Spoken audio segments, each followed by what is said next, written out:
Today I'm joined by Alex Rikleen. We're talking about some players that we're high on, some players that we're low on, and whether we might be wrong about those players. This is Balls Deep.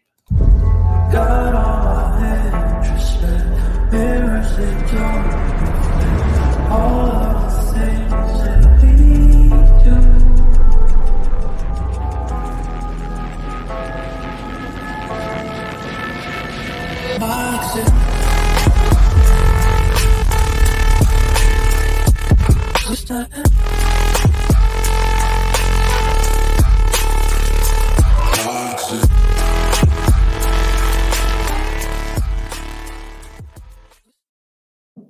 Welcome to the Balls Deep Fantasy Basketball Podcast, brought to you by Fantasy Basketball International.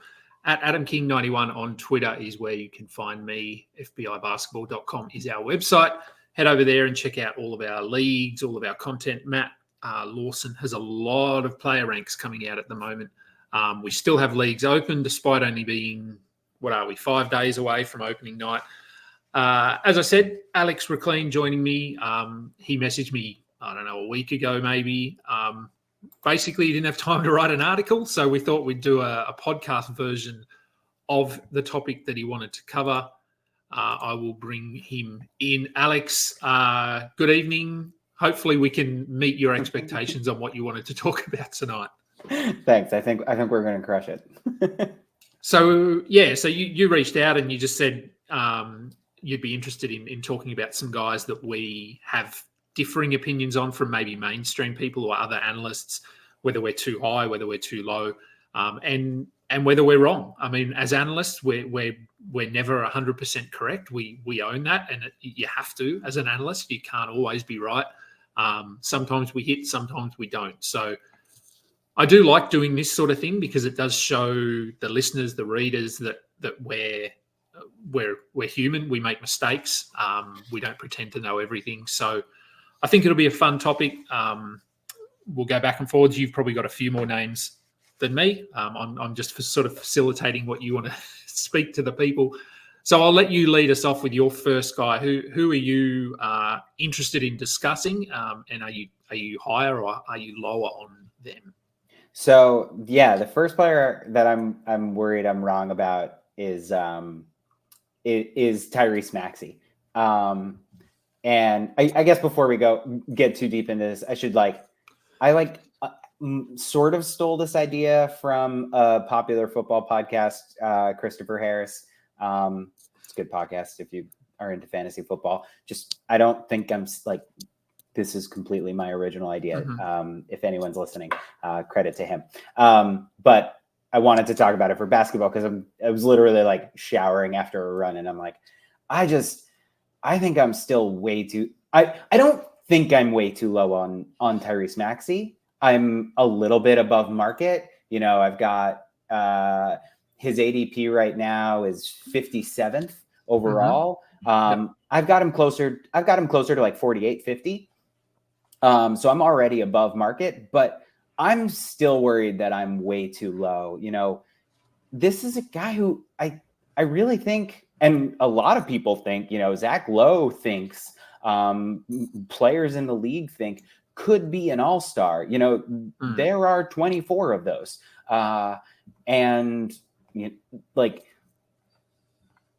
Is there a glaringly obvious breakout candidate in our midst who I'm a little bit above market? I'm getting him in some leagues, but I'm not killing myself. I'm not jumping over backwards to get him.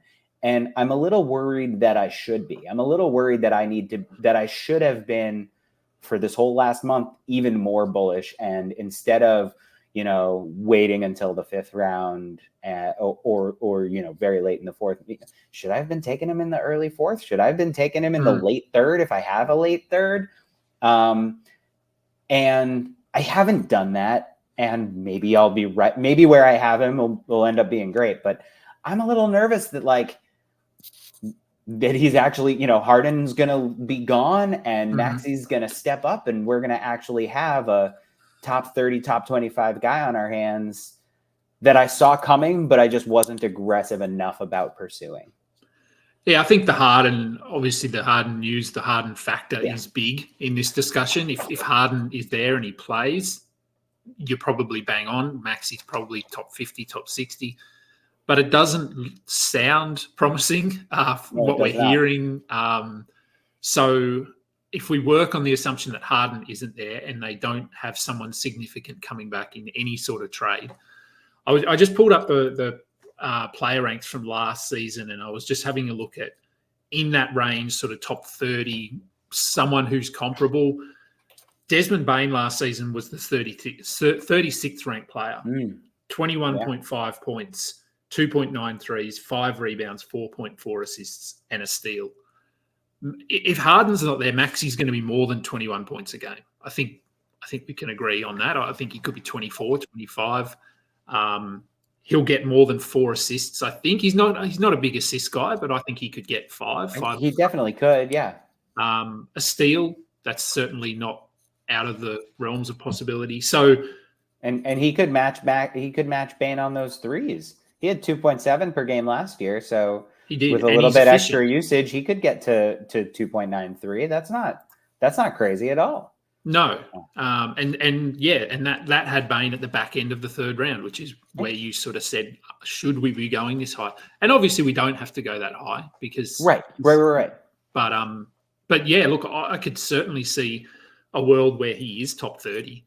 And it's very easy to imagine. You look at the players here. I got #basketball ADP up.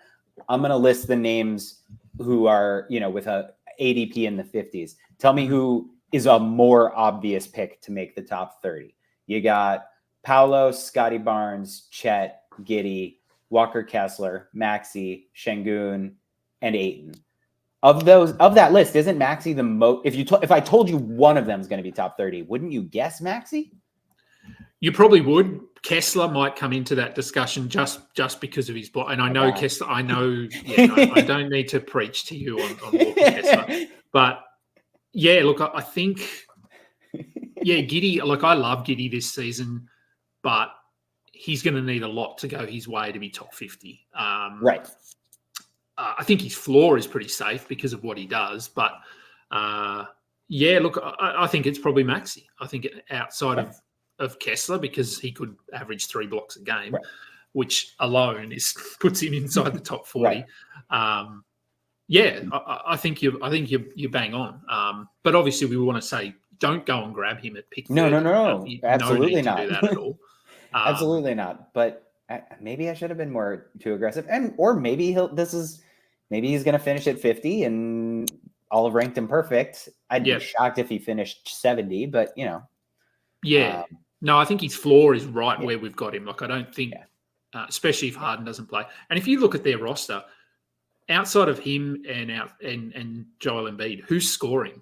They don't have a lot of high volume scorers. Right. They've got. I mean, Tobias is fine, but Tobias isn't a second scorer on an actually very good team. He's a third or fourth scorer, which is his role. That's right. And Melton, he's a good fit. Melton's an improved scorer, but he's not a high volume scorer. No. He could get 13 points or something. Right. So, no, look, I think very good first name.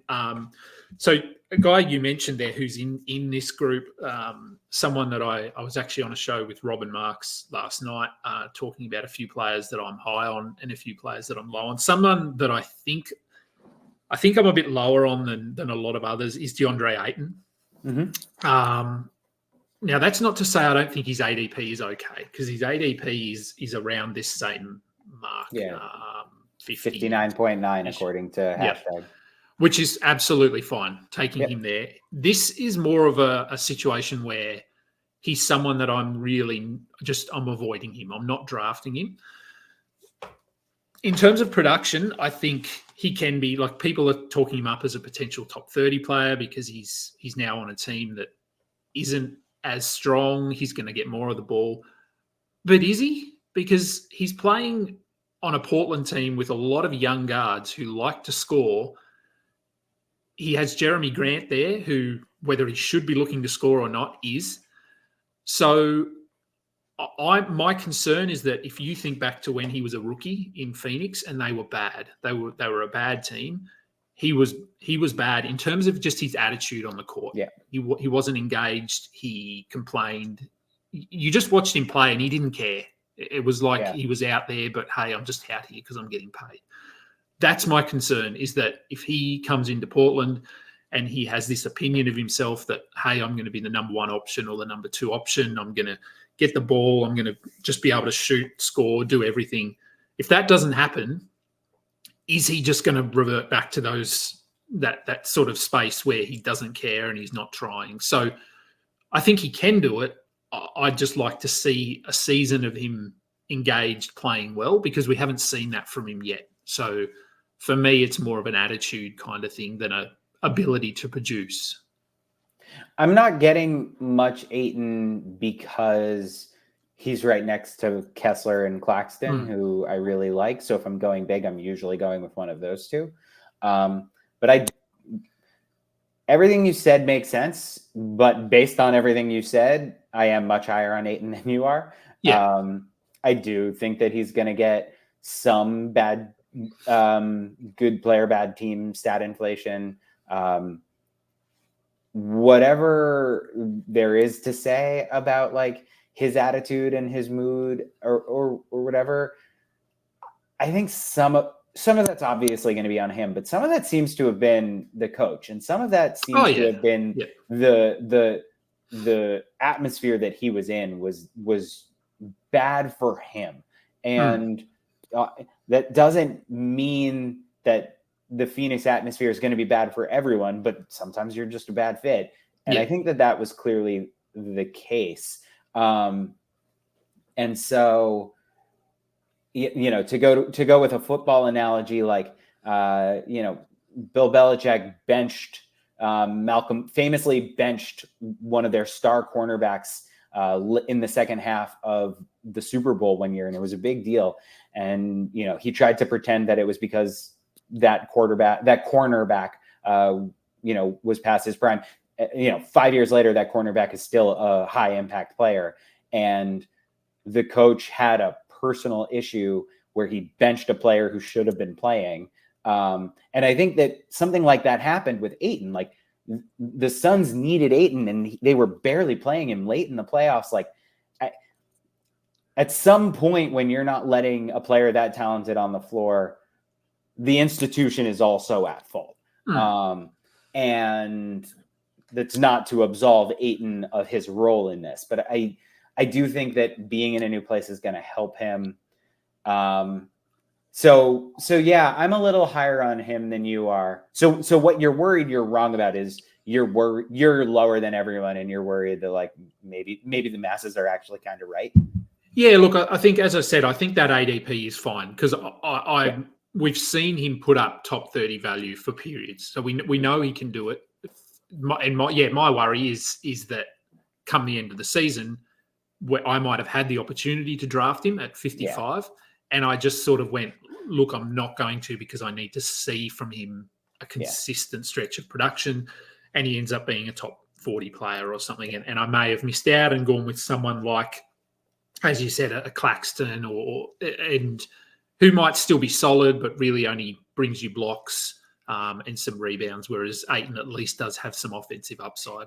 And when Ayton's doing all right, whether he's exceeding this draft position or hitting it, his stat profile is one where like you might be seeking that out. I find myself pausing at Ayton frequently at that stage of the draft, like, oh, I could kind of use this combination of like decent shooting, decent rebounds. So yeah, I get that. Yeah. So yeah, that's my guy. Your number two for you. Who have you got? My next one is another one that I'm a little worried I'm too low on. And again, he's someone who I'm above the market on. So Austin Reeves, unless you're playing on ADP, he's available in the 90s. So ESPN, his ADP is 70, but Yahoo and Fantrax, it's 89 and 95. So it's one of those players where it's worth highlighting that it's different across different metrics. And basically, I'm taking him in the early 80s any chance I get. But what if the ESPN rankers actually have this one right? What if this guy, fresh off Team USA, like actually having a big breakout, third season, learning under like LeBron, one of the best on-court teachers that we have, seems to be a sort of driven in the like always trying to add skills to his repertoire type of way. Every NBA player is driven, but there's something about the way that he talks about how he approaches his offseason that I find kind of enticing and reassuring. And this is another one where I'm already a few spots above market, but especially when you get to the 80s in drafts, there's often a lot of people that's where the draft starts to differ and people's ranks start to really spread. And so I often have a bunch of players who I'm above the market on in that range. And as with Maxey, I'm not getting Reeves as often as I would like, especially considering I'm already like 8 spots ahead of the ADP on him. And is that another one where I'm going to regret just not bumping him up around? The difference in draft capital between your 8th pick and your 7th pick is really low. We really build it up in our heads when we're in the draft and you see someone, you're picking at spot 72 and you're like, I'm kind of considering this guy, but Fantrax has him at 95. Yeah. Like, isn't he going to be around? And you kind of like talk yourself into like, oh no, that's like a waste of draft. The difference between the 72nd pick and the 84th pick, if you've got some conviction, that's really not that big. And should I be reaching an extra round for Reeves? I'm worried that I don't think he's got the ceiling of Maxey, but I do think he's got top 60 ceiling. And I'm worried that that's only going to help me in a couple of places instead of a lot of places. Yeah, look, I think we talk about that a lot in terms of the perceived rank and looking at numbers and that sort of thing. And yes, the 15th projected player is likely to be significantly better than the 35th ranked player. There's going to be a difference there. But as you said, once you get beyond about pick 70, pick 80, there isn't a big difference. It's usually just the categories that they're strong in. If someone's better in steals or blocks, their rank is going to be elevated because it's a low volume category.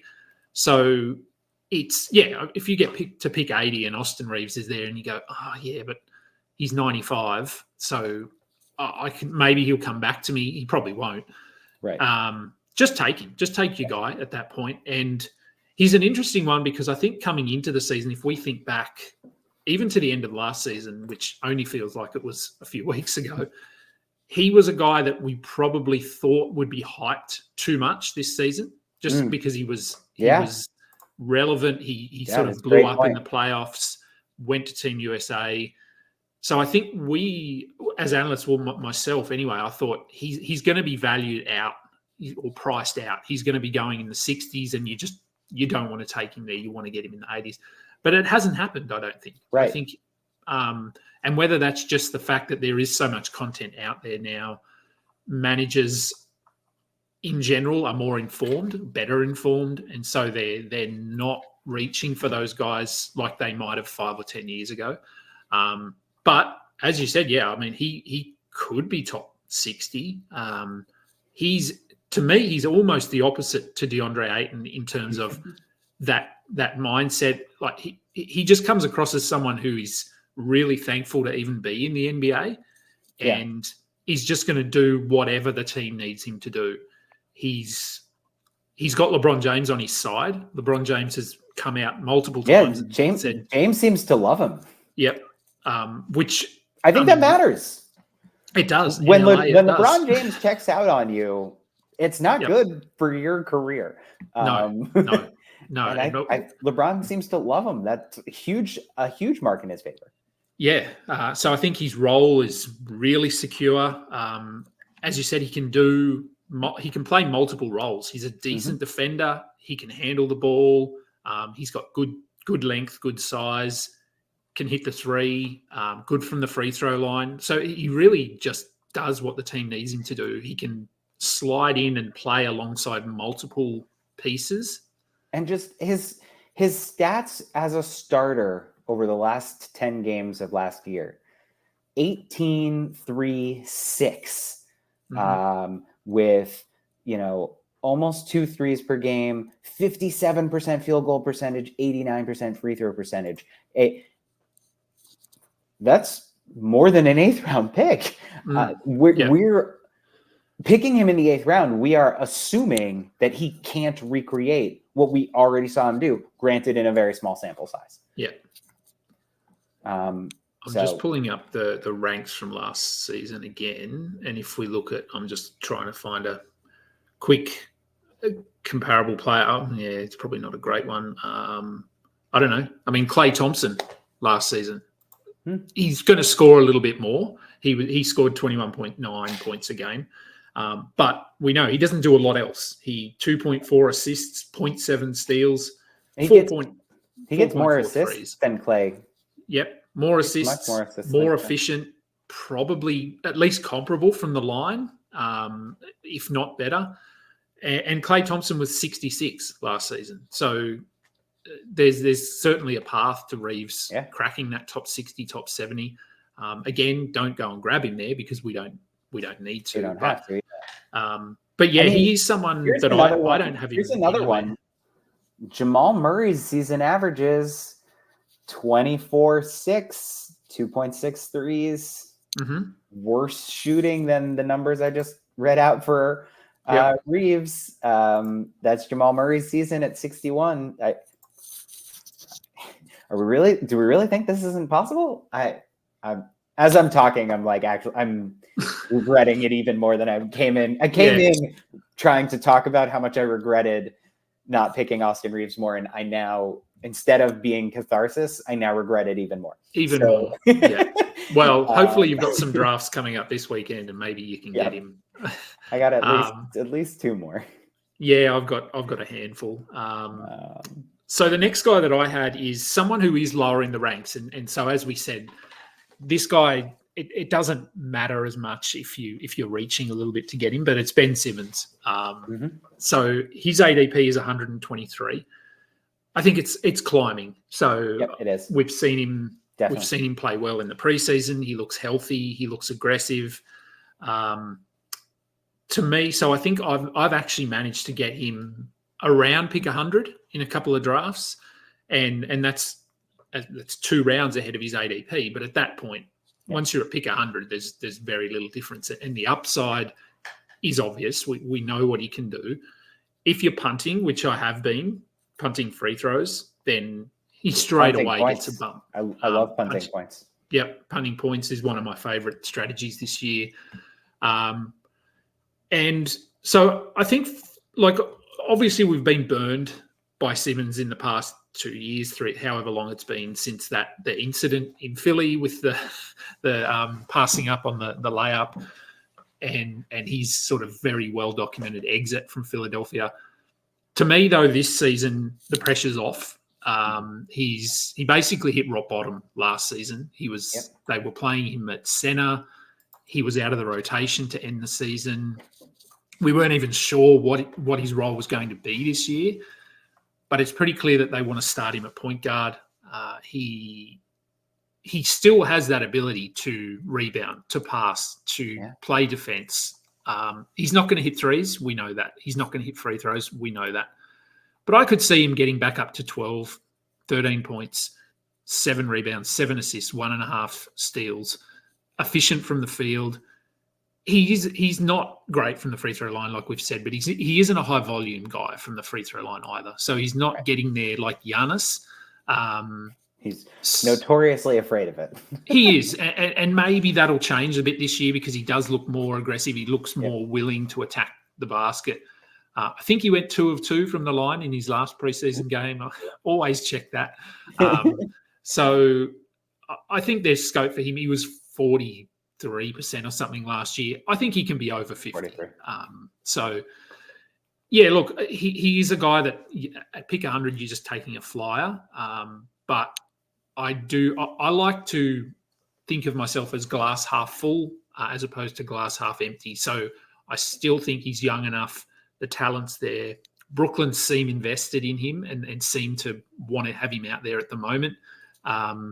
Everything coming out of Brooklyn sounds positive. So to me, I'm just happy to take him in that range. So are you afraid you're too high, or are you afraid you're too low?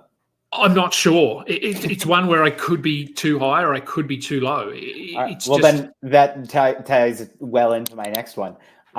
Because my next one is someone who I am also I think I know who it is. Simultaneously, I am afraid that I am too high and too low. And Chris Paul. It ties into both of the last things you said. So as you were talking about with Austin Reeves, how usually the fantasy community kind of overweights playoff performance, and it almost feels like we aren't doing that with Reeves, and isn't that kind of weird? And I think that Chris Paul's current draft status, where is he? 85th overall, even lower than that on ESPN. I think that is heavily influenced by the fact that he didn't look good in the playoffs. But he was a top 35 player last year, not top 50, top 35. And we are talking about him in the what, 7th round, 8th round? I mean, there is a chance that this is literally a season defining value for, he probably won't lead the league in assists anymore, but he was 5th in the league in assists per game last year, maybe. He could easily have another top 10, borderline top 5 finish in assists per game.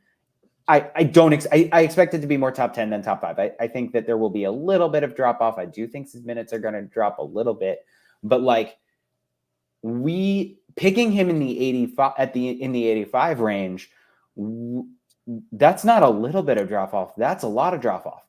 But on the other hand, this dude just looked dead in the playoffs. He didn't look like he'd lost a step. He looked, compared to the other athletes he was playing against, he looked as out of place as I would. And so simultaneously, there are some good players available in the 8th round. Austin Reeves is available in the 8th round. Cam Johnson's ADP is right around there. Scoot Henderson, that's getting into the range where that's a worthwhile upside play. There are some good players around that spot. And are we passing on, one of our last pretty good picks to take a dead guy? Or are we waiting way too long for just a top 40 guy who's just sitting there? How many times are we going to pass on a guy? And I could easily see both. And I don't know what the right answer is, but I'm sure the correct answer is not 85.4. I am certain he will not finish ranked 85th. He's going to be much higher or much lower, and I don't know which. Yeah, and I think he was injured last season. He was probably playing injured a little bit. Yeah. But he is old. Well, we can't not talk about the fact that how old is he? 36, 37, 38? I'm not even sure. 38 and a half. 38 and a half. So he is old. And I think the worry there was, I know his ADP was down around 100 at some point. It's come up a little bit. People were worried about how many minutes he was going to play, playing alongside Steph. The playing alongside Steph thing never really worried me too much. No, because I agree. Steph is not a point guard. He's not a high assist guy. You could easily play Chris Paul alongside Steph Curry because Steph Curry is the best shooter in history. Yeah. So play him off the ball. So that's not a concern. I think Chris Paul could still easily average 8 assists. Yeah. And if you can get someone at pick 70, pick 80, pick 90 who's giving you 8 assists, it's a joke. He's still going to get, although he is a step slower, he's going to get over a steal. he'll get 1.3, 1.4, just because of how smart he is and how he can read the game. He's still got his mid-range game. It's not what it was even 2 years ago when Phoenix went to the finals. His mid-range game was on point. Like, he didn't miss. And if you watch him last season, a lot of those shots rim out. So it's not what it was, but he'll still get you 12, 13 points a game. He's a decent rebounder, relatively efficient. He's not a high-volume shooter. He's not going to take shots that he doesn't think he can make. So, yeah, as you said, he could easily be top 50. Yeah. Or he could be outside the top 100. Yeah. I don't see any chance that he finishes between 75th and 100th. He's either going to finish above 75th or outside the top 100. Yeah. And earlier on in the offseason, I think people have kind of come off this, but earlier on in the offseason, I saw people worried that he was only going to play 25 minutes a game or like stuff like that. That's just not going to happen. No. It might, in the disaster scenario where we're too high on him, where he's actually gone, he might end up at 25 minutes sort of in the second half of the season, but he's going to be much closer to 30 at the beginning of the season until his body shows over a prolonged period of time that he can't handle it anymore. And maybe he can handle it. Yeah, and I think the Warriors will be careful with back-to-backs, that sort of thing. He's going to be managed. So they're a smart organization. They know how to win. It's what they've been doing for the last 10 years. So he's in the best spot. And you have to remember, he wants to win. Like that. That's why he's there. He wants to win, and he wants to contribute, and so he will want to be out there playing. I like him, and very similar, as I said, to Ben Simmons. We don't know. And the next guy I had, who is a guy, and I'm pretty sure he's on your list because you mentioned him, but I couldn't go past him, is Zion. Yeah. He was the next another guy example. Mentioned too. Another example. Are we too high? Are we too low? I was too high on him. Well, I was too high on him last season because of the injury. Mm-hmm. If you take the injury out of the equation and just look at his per game numbers, what he was doing, I was probably okay. Mm-hmm. And is it the same this season? Is he going to play 20 games and then sort of burn out and get injured and not play? Preseason has looked good from what we've seen. His ADP is probably around 50, I'm thinking. I got it right here. It 55 is 47 Yahoo. on 55 on Yahoo, 47 composite. Yeah. So around 50, which and I think most people are pretty 35 comfortable. in ESPN, but yeah, okay. So most people that seems to be where he's going, around that 5th round, 6th round maybe. For me, like last season, I was happy taking him top, probably 3rd round. And to start the season, I was happy with that. He was dominating. He was 26 points a game. He was efficient getting rebounds. So this season, I think I've gone a little bit the other way in that I get to that point in the draft, and then I look at, like, if you look at the guys around him, Maxey is in that range. Josh Giddey, Şengün, Anunoby, Scotty Barnes, just guys I think who probably don't have that upside of Zion, but they have a better track record. I'm more confident that they're going to play 65, 70 games. So I'm probably I'm going to go safe here.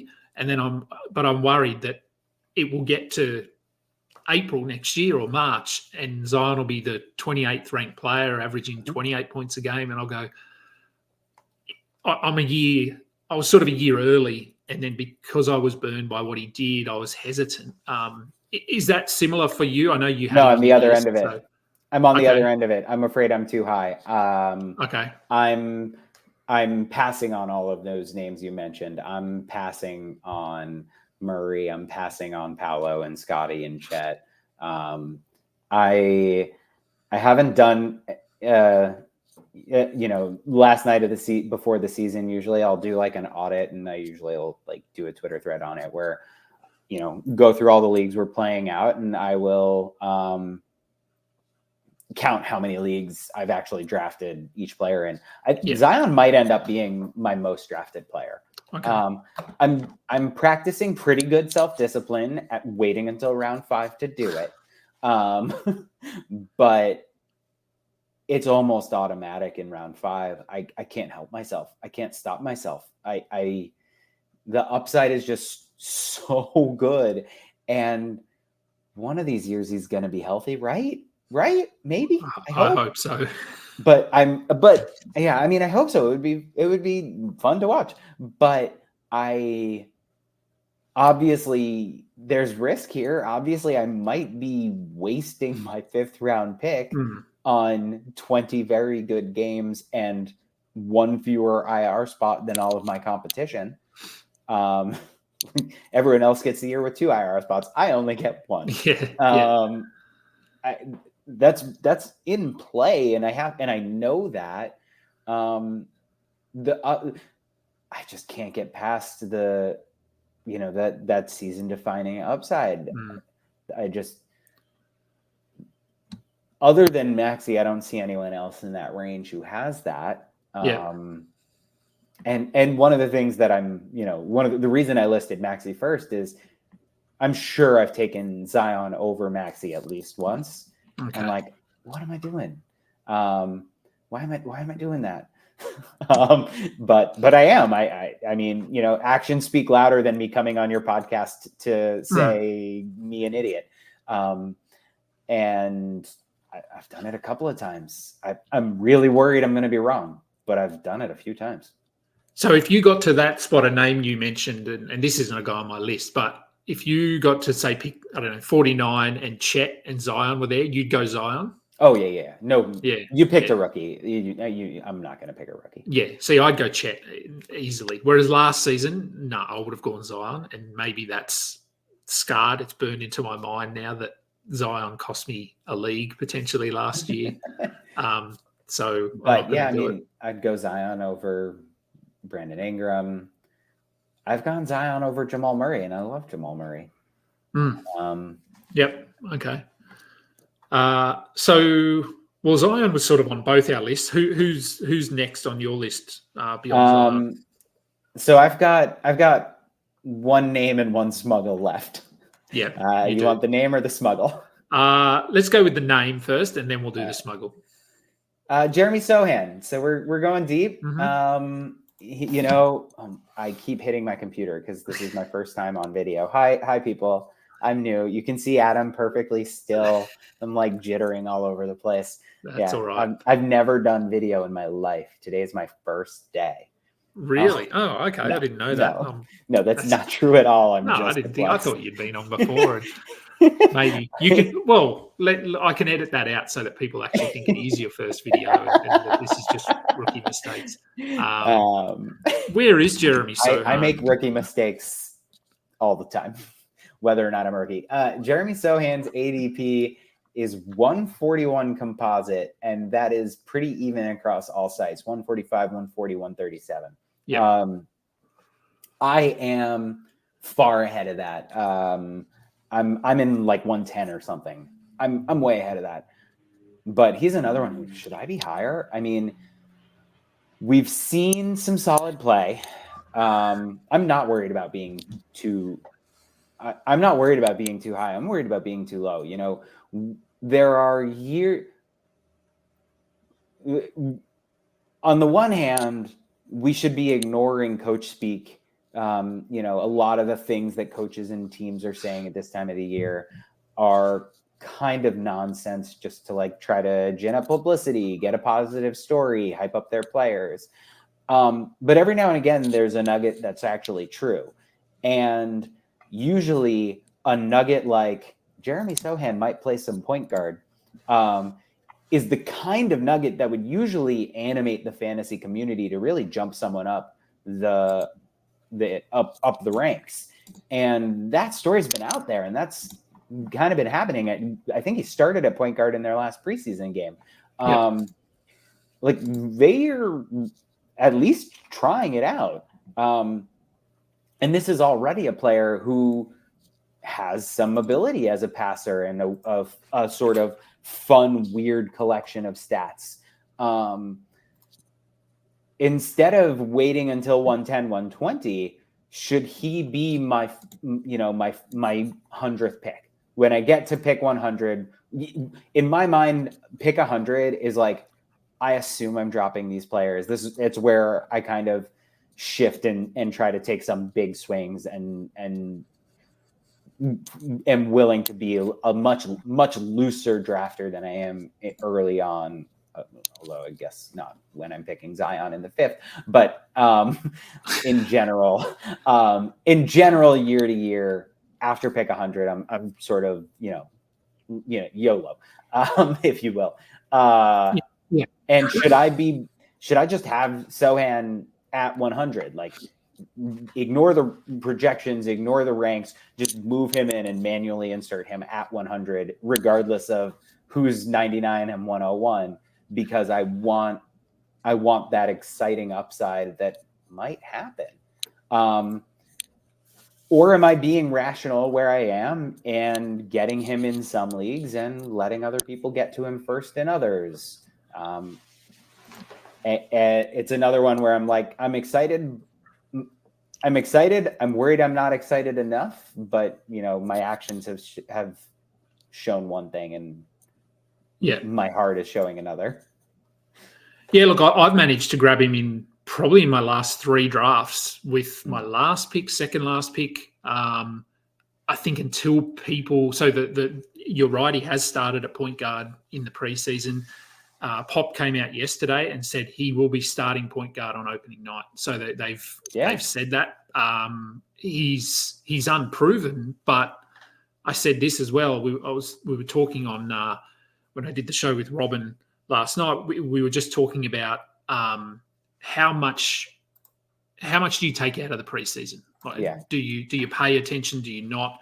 And I said, look, generally you don't. You don't pay a lot of attention, other than situations like this. Correct, by the way. That is the correct amount. Is very little attention to very the little. Is how much you should be paying as a fantasy manager. Not zero, but very not little. Zero. No, that's right. And it's just little situations you want to keep an eye on. This was one. The other one is Taylor Horton-Tucker.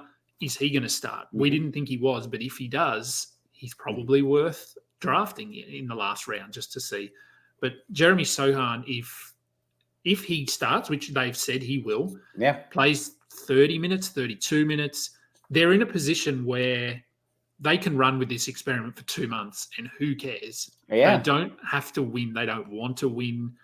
If it's rough and he's not playing well, they're not going to have to go, well, no, you're on the bench. Trey Jones is starting, because who cares? He is the future. Mm-hmm. Somewhere in that lineup, they need him. So I'm really happy to get him towards the end. Yeah. And as you said, he could be top 100 because he's a good rebounder, solid defender. His free throws, the one-handed free throws, they're not terrible. They're not great, but he doesn't burn you. He's, 70%? 73, 75, something like that. So he was 70% on the season, but from January on, monthly splits, January 80%, February 74%, March 77%. So he could be a basically break even. That's a small negative, but he could be a close to break even fantasy impact free throw guy. Yeah. So no, look, I love him as a guy that I'm getting late. And at the moment you can still get him late. Real late. But with this news and the fact that they've said he's going to start, he might start climbing up and going in round 12 or 11 as opposed to round 13. So just keep an eye on that. If you're drafting this weekend, you might have to go up slightly to get him. But I don't think you're. Whereas, the difference between 5 and 6, and even we talked about the difference between 7 and 8 being overstated. The difference between 7 and 8 is gargantuan compared to the difference between round 10 and round 12. If you're listening to what I just said about Sohan, I'm like, yeah, definitely, I am in. Like, don't wait, just get him. The players you're getting in round 10, if you're a true believer, and clearly I'm only a partial believer, I wish I want to be a true believer. I'm not all the way there. If you're a true believer, the downside of missing out on him is much worse than the quote overspend of reaching up into the 10th round. Yeah, that's right. Yeah, once you're beyond, for me, it's usually once you're beyond around round 8-ish, round 9. So outside, because that's your starters. Usually in a standard league, you might have 8 starters. Once you've filled that out, take flyers. If his ADP is 140 and like Sohan, but you're at pick 103, just grab him. Yeah, I've drafted Shaden Sharp in the 10th round in a lot of places. Yeah, and I'm just like, should I have just been? And that's a reach. And I'm just like, should some of those have been Sohan? Should many of those have been Sohan? Yeah. Different game, but yes. Totally. Potentially. Yeah. But it's about the upside. Maybe I trade him, whatever. Where did Sohan go? Sohan went 11th round, pick 125 in the draft I was in the other night. And I was kind of pissed to miss out. I must have been a triple to defender.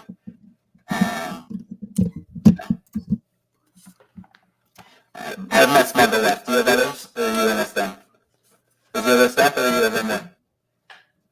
So your sound's gone all weird on my end. I don't know whether that's happened on the live show or not. It could be my headphones. But let's keep going. Can you hear me? I can hear you. It's just really crackly. So we'll just go with your last group of names for who you've got, because we're sitting at 47 minutes and we don't want to, we could speak for hours, but we want to keep it to a reasonable time frame. So do you want to just run through your last, I know you don't have a last name, but go through your last. It's a kind of names. It'll talk easily. Okay. Is it a little better? I unplugged my I can hear you fine now. Yeah. Great. Okay. So whatever that was, I'm glad we fixed it. All right. Yeah. Cue me up and I'll start. Look, you're good. Go. Okay. So my smuggle is my last name is sort of a smuggle. And it's sort of, if you want to put a name to it, Cason Wallace would be the name, but it's actually, generally speaking, the non-stars on 3 teams: the Thunder, the Grizzlies, and the Heat. There are the big names, the starters, the stars on those 3 teams are going high, but there are the 5th, 6th guy on those teams is generally not being drafted. And that feels weird to me, because these are 3 teams that, generally speaking, we have a ton of respect for the way these teams scout and the way these teams develop players. And it just feels like, I mean, part of the reason none of them has risen up is because I'm not sure exactly who it should be that we're rising up the ranks here. But it feels like, Lofton or Roddy on the Grizzlies, like, couldn't a power forward step forward on the Grizzlies and be an impact fantasy guy? Shouldn't we have someone getting drafted, like, even if it's in the 150s, shouldn't someone eligible for that spot be getting looks as a late round flyer for a team where we really trust the way that they scout and develop players? We're not really paying any attention to Jovic or Jaquez on the Heat. And again, another name I saw bandied about was Kane on the Heat. These are guys who are going undrafted even in very deep leagues, but they're in a system where we kind of expect this system to develop a breakout player. And Cason Wallace has, I understand why we're collectively kind of low on Wallace. The Thunder now have the problem of all of a sudden they have too many good players, but we trust the Thunder's development. And you've got the sort of Kentucky guard thing, which is a legitimate thing. And in all of these situations, it's weird that across these three teams that we really trust, we as an industry haven't identified really even a single name that we are targeting as a common flyer pick in redraft leagues. It feels probable that someone on those three teams is going to be a top 130 fantasy player. And maybe part of the problem is that we don't know who, but I feel like we are all collectively kind of ignoring what should be a fertile area. Yeah, they sort of a little bit.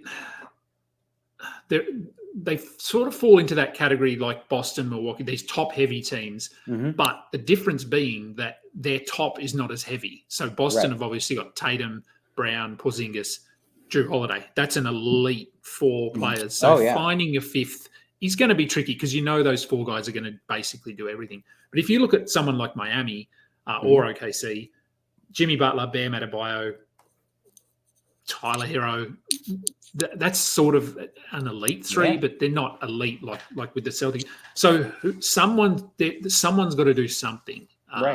Like Orlando Robinson, I think, has a really fantasy-friendly game. Thomas Bryant is there.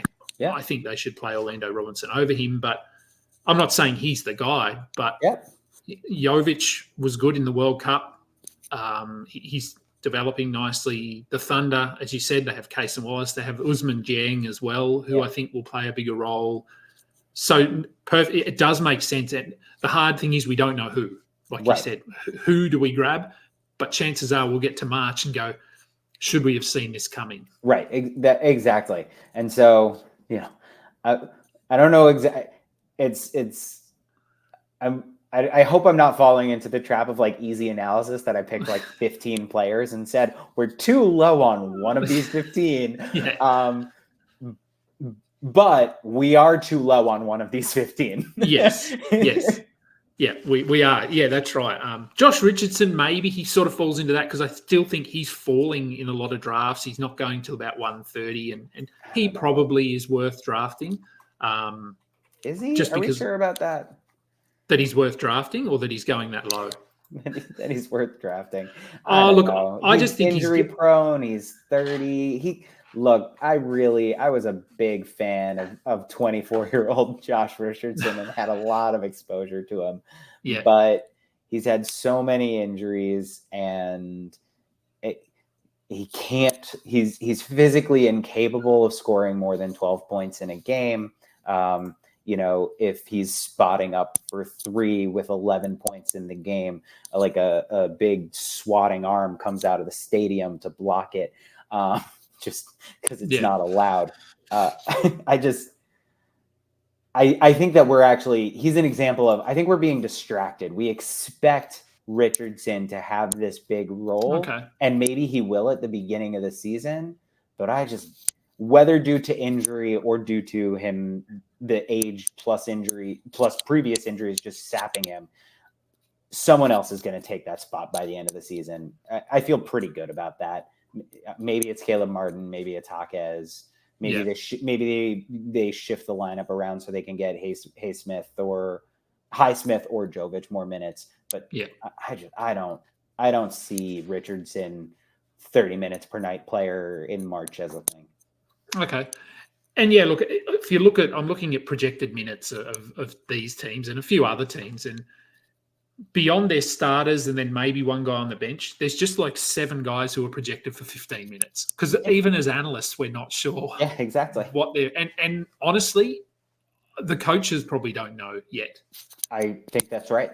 And that's why I spoke to Rob and I said, you don't take too much out of preseason because the coaches are trying to find rotations that work. They're trying to who clicks, who's got chemistry, and the starters aren't getting big minutes. And this leads into a whole other discussion of, we talked about panicking early in the season on players, and to me, you've got to give your fantasy roster 2-3 weeks, because a lot of these star players haven't, while they've played in the preseason, they haven't really. They've played 15 minutes a night, 20 minutes a night.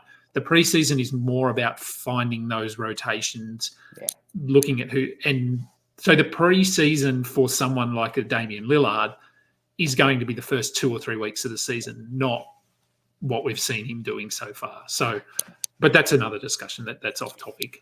We don't need to talk about that. So I think that'll do. I think that's a good list of names that we've come up with. Hopefully that meets your expectation on what you would have written about. It was a lot easier than writing, just sitting and talking about it. I'm glad I could help.